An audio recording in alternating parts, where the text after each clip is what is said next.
Mr. Zάεφ, thank you for this interview to Euronews. We are meeting right after the visit of the President of the European Commission, Jean-Claude Juncker, here in Skopje. Does it feel that the European Union is closer to your country than ever before? Yes, of course. Mostly depends on us, of all countries who are candidate countries, who want to be full member of European Union, depending of our reforming process, of our improvement, building bilateral relations with our neighbors and the whole in the region completely. I mention it very often, the Balkan is not anymore tempting bomb. It's a really European oriented with a lot of dedication to the processes, believing very much in values from European Union. We understand that for the EU doors to open for your country, you need an agreement with Greece. You negotiate the name issue. What else is on the table? The name issue, yes. But parallelly, we negotiated building measures. These building measures help us very much because the Greece is a European Union country, share a lot of experience with us in a lot of areas. What is important, how to achieve better legislation, how to be more closer with the capacity of using European funds, and a lot of other things. But it's really friendly atmosphere, and I believe very much for honest dedication to the government, and I hope also opposition in the Greek side, like in our country, the government and the opposition to be focused in a way for a solution. Do you discuss ethnicity and language? No, there is no discussity for identity. That means not for ethnicity.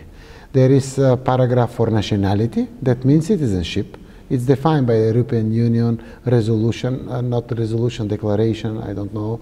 It's adopted in our parliament. It's mean a relation between one citizen and one state, no matter ethnical feeling, and that is nationality.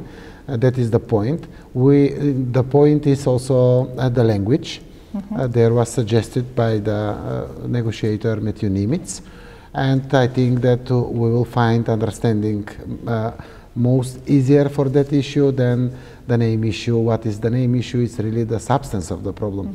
The problem is existing 25 years, and it's a problem for name issue. What mean to find solution, what will make distinguish between the region in Greece and our country. The Greek government insists that in order to have an agreement, you need to amend the constitution. Are you willing to do that? We amend 1993 because of the feelings of our Greek friends. They want to be more covered, more comfortable, and we go with Amendment 2 in our constitution to take care about possible irredentism and everything. All these steps, what we taken until now, it's in a favor to really put out irredentism. The Greek citizens sure know that we doesn't have territorial pretensions or something connecting with that, only to be as much as possible in the beautiful beach, in beautiful islands in Greece. We are also until now, but having that in mind, I think that it's best for both sides. It's for them to decide finally what is best for them for eternal guarantee. So you're not willing to amend the constitution? There is no need. Really, the constitution is a home rule book. Doesn't implicate outside. And the constitution, if we change constitution, somebody else in the future can change back. Why? We need internal solution, centuries to be done. So having that in mind, all international world know how it's possible to have as much as possible bigger guarantee for both sides. We must take care what is important for Greek side. What is keeping the dignity, what is important substantially for them, and what is sensitive for them. We must take care of that, but also they must take care also for us. Let me understand one point though. Your constitution says that the government should sign as a Republic of Macedonia. If there is an agreement on a compound name, don't you need to change that in the constitution? There is no that kind of article. Of course, it's a mention it, our constitutional name in our constitution. But of course, for any international use, what kind of agreement we will catch it, that will be a guarantee for both sides. Finally, the practice from the past show there is a higher guarantee, higher than any other guarantees through the United Nations, through the resolution, and that came a final for both sides to follow the agreement and to implement it, what is very important. So on that point too, the Greek side also insists that whatever the new name, it should be erga omnes. Will your people accept that? Erga omnes mean implication from the rest of the world, of the whole rest of the world. And we are prepared to discuss in this implication, because I know that is very important to the Greek side. Through that, we must understand them, why it's necessary for them to have erga omnes, and this erga omnes can be defined really what will be acceptable for Greek side and for our side. So no intervene in the internal use of the name. That's what we're saying.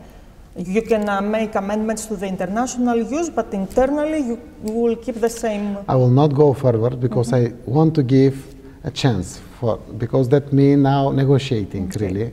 I want to be transparent completely, but we need to give chance to the process. I must take care of Prime Minister Tsipras, of the leader of the opposition, Mr. Mitsotakis. It's not easier for them, like it's not easier also for me and for our opposition here. There is an agreement, a draft agreement you are to be handed over by the Greek Ministry of Foreign Affairs. Do you have already that draft agreement? We are very aware that there must be international agreement of that. Having that in mind, we wait a visiting of Minister of Foreign Affairs from Greece, Mr.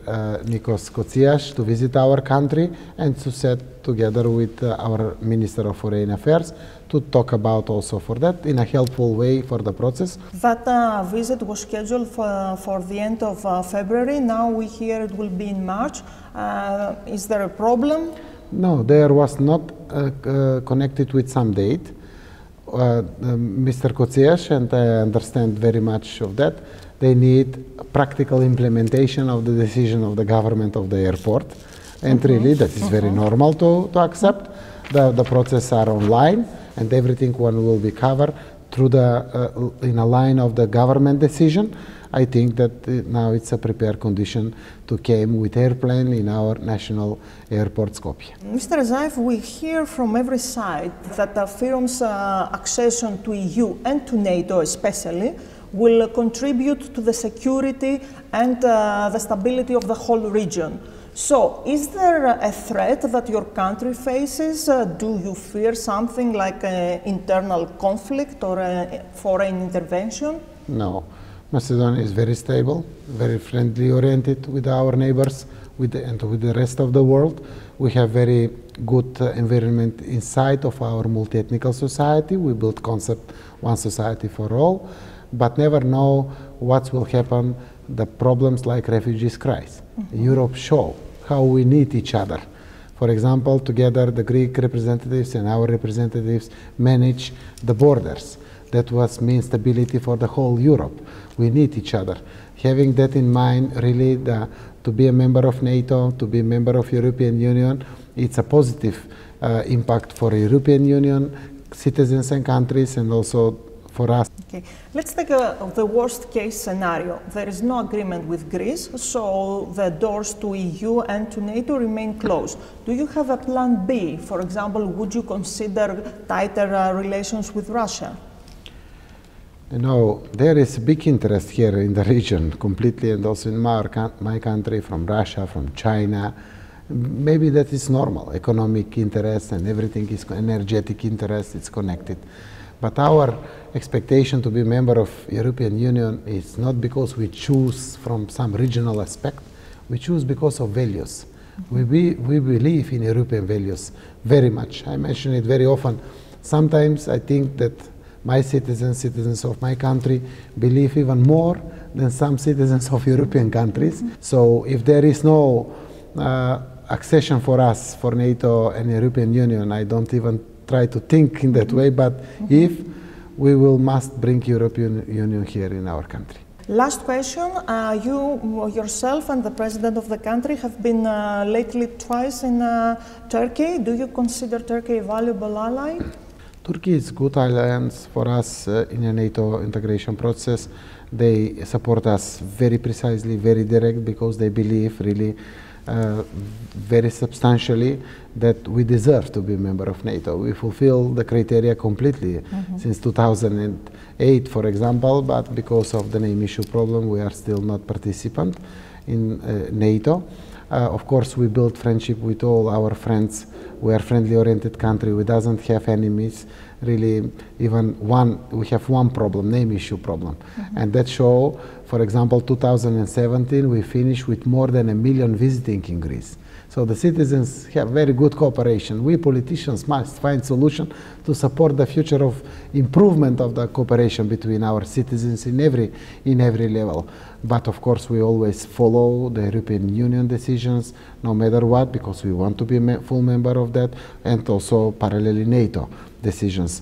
We substantially want to show to the rest of the world that we are really dedicated to all the processes, and of course we can build friendship with everybody. We build friendship with Russia, with China, with Turkey, with the rest of the world, but there is no alternative for us than European Union and NATO integration. Thank you very much, Mr. Zάεφ, for this interview. Thank you very much.